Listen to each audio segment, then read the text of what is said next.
باید یه تجدید نظری بکنیم توی آفرین دیگه.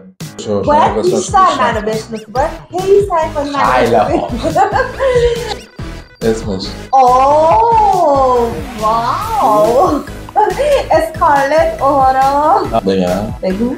خوشتی؟ با خوشحالی با آرامی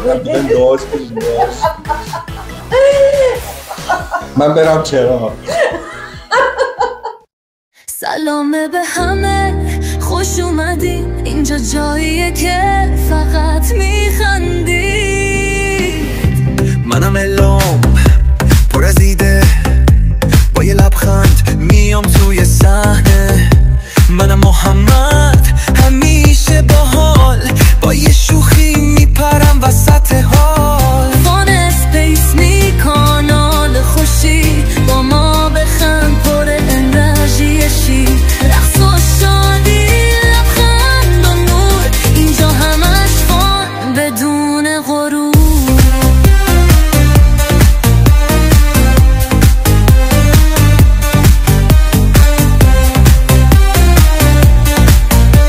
محمد و الهام یه تیم قوی، وان اسپیس می عاشق شادی. لا لا لا.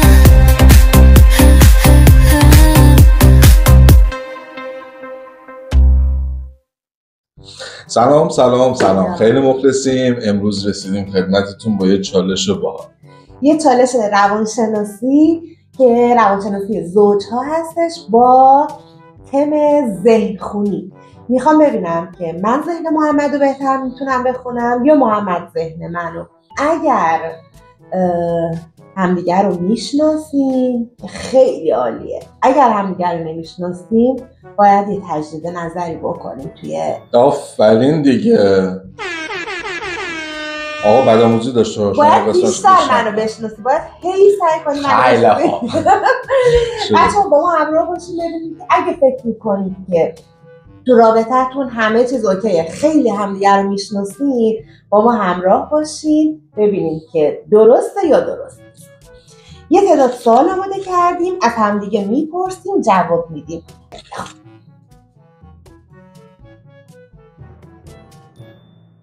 اگه قرار بود یه سلبریتی نقش منو بازی کنه، کی براش مناسب بود؟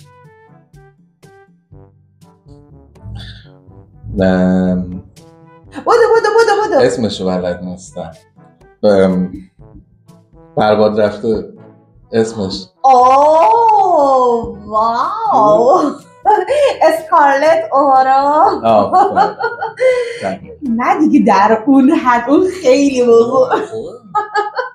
نه من خودم احساس میکنم اگر یه سلبریتی قرار بود نقش منو بازی کنه باید نعیمه نظام دوست داشته. من نعیمه رو خیلی دوست دارم. واقعا لار بشم. بگم؟ بگو. خوشتی؟ البته من هیچ وقت بر نمیگردم. نه درست بود. درست بود؟ بله. خب اگه من یه آدم مشهور بودم احتمال داشت به خاطر چی معروف باشم؟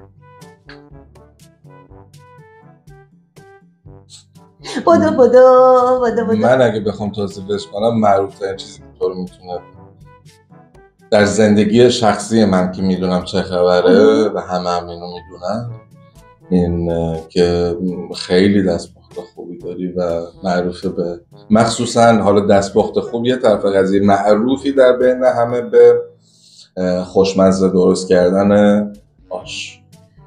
موش سرآشپز. اگه معروف بودم به خاطر اینکه موش سرآشپز. What? I am making ratatouille. Well, how would you prepare it?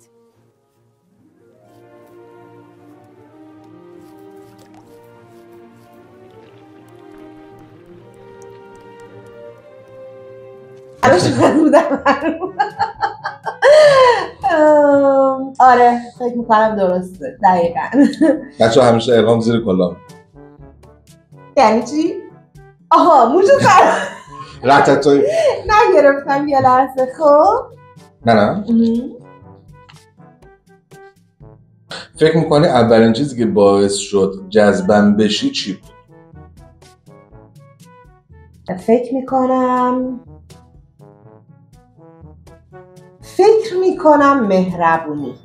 حالا نمیدونم، من احساس میکنم به خاطر مهربونی. خوشخنده بودن تو بامزه بودنت. حالا مهربونیت یه طرف قضیه که خب اون آدم تو شناخت اول از هیچ کسی نمیتونه زیاد بفهمه طرف مهربون هست یا مهربون نیست، ولی اون ریاکت خوب خنده و ما هم دوره همین الهام همیشه میخندن. خب اولین اشتباه من بله. خب و اگه قرار بود یه سریال نتفلیکسی باشم فکر میکنی ژانرم چی بود؟ از نظر خودم آره ترس.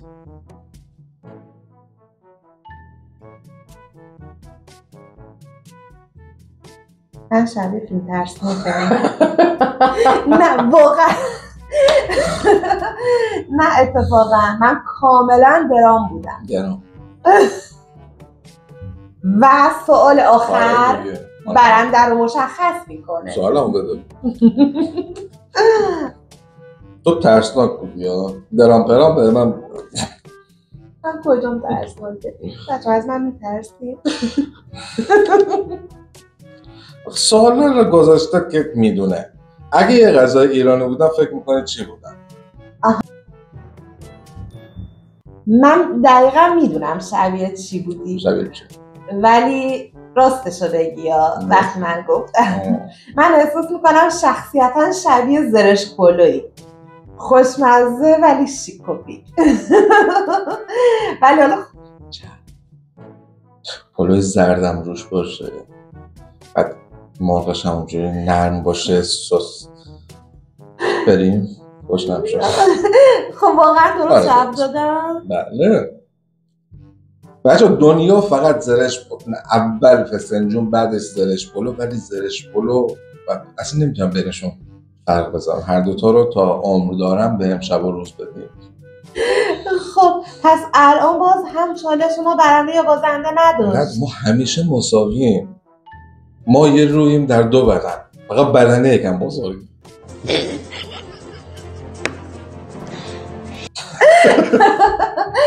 اگر که خودتون سوالاتتون رو تو ذهنتون مرور کردین تونستین جواب بدین، با پارتنرتون با همدیگه بازی کنین، همین سوالا رو از همدیگه بپرسین ببینین چجوریه. بچه‌ها با همدیگه بازی کنین. پس فردا خبر 3 تا طلاق و 10 تا درگیری و غم و درگیری نرسه. خدا نکنه. آفرین. با خوشحالی با آرامی. ناز بدیم ناز. آره ببینیم که چقدر همدیگه رو میشناسیم. دقیقاً. و اینکه اگر دوست داشتین کانال ما رو سابسکرایب کنید، لایک کنید، کامنت بذارید. اگر سوالای خاصی مد نظرتونه یا تم خاصی برای چالش روانشناسی مد نظرتونه با ما شیر کنید که ما با نظر شما برنامه بسازیم. دقیقاً. و زنگوله رو نگفتم. زنگوله رو بذارید روی آل که همه برنامه‌های ما، ویدیوهای ما برای شما بیاد. و اینکه ما خیلی دوستتون داریم. خدافظ. اینقدر گفتیم زنگوله احساس میکنم یک گله گوسفند بیرون داریم الان ما. من برم چرا